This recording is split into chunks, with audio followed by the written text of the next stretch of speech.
Yo, oh yeah. Lesson for day 2 on data analysis. We're talking about histograms, guys. So let's just jump right into it. A histogram is a specific type of bar graph.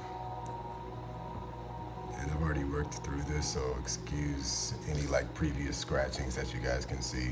I didn't erase it too good down here especially, but whatever.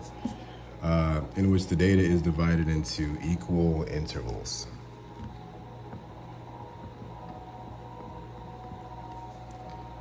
And each bar represents a part of the data set. Histograms display the frequency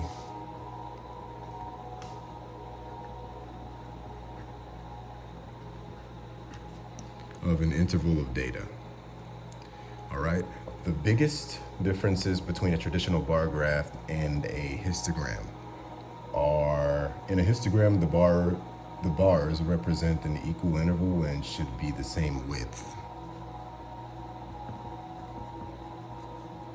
All right, the second bullet, there are no gaps between the bars of a histogram.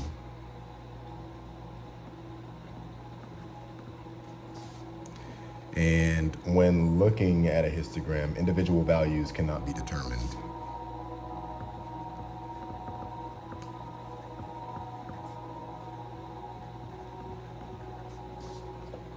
Okay. Yeah. And what else? So I wrote this little chart over here.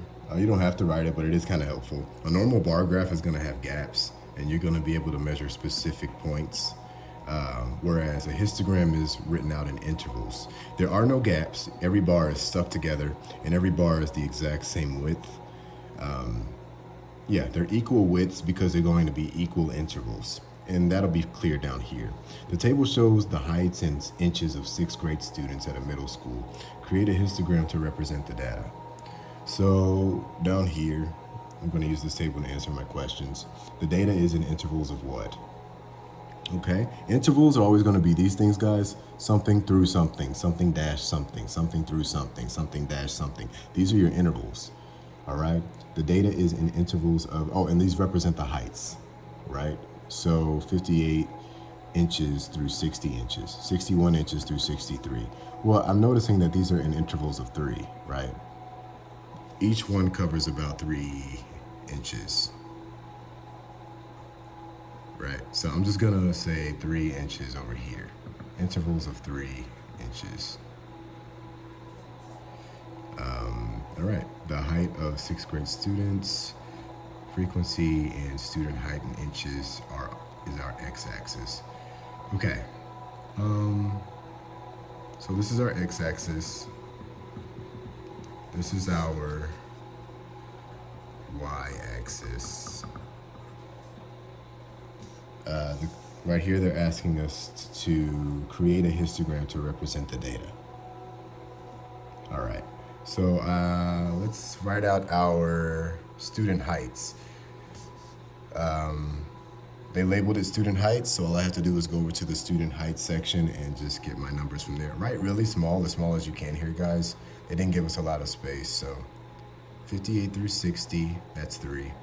And you can mush it right next to each other. 61 through 63, 64 through 66, 67 through 69, and then 70 through 72.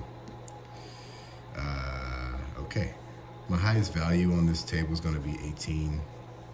So I'm gonna say my highest one up here is gonna be about 20. Lowest is gonna be 0. No one's gonna be 0 inches, obviously, but start there at your 0. It's just cleaner.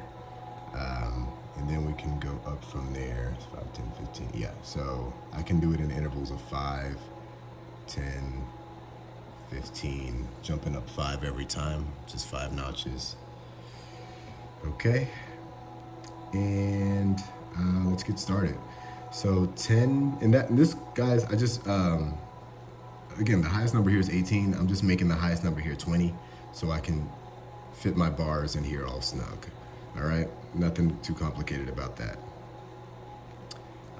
So my 58 through 60 got 10. got a frequency of 10 students. So 10 students were between 58 inches and 60 inches. So there's your first box. 61 inches, between 61 and 63 inches, I got a frequency of 16 students, right? So we're gonna say just above 15, come down, squish it together, come over, and then put it back on top. There you go. 64 through 66, that was 18 students, all right? Just below 20, come over, come down, pop. 67 through 69 had a frequency of 7 students.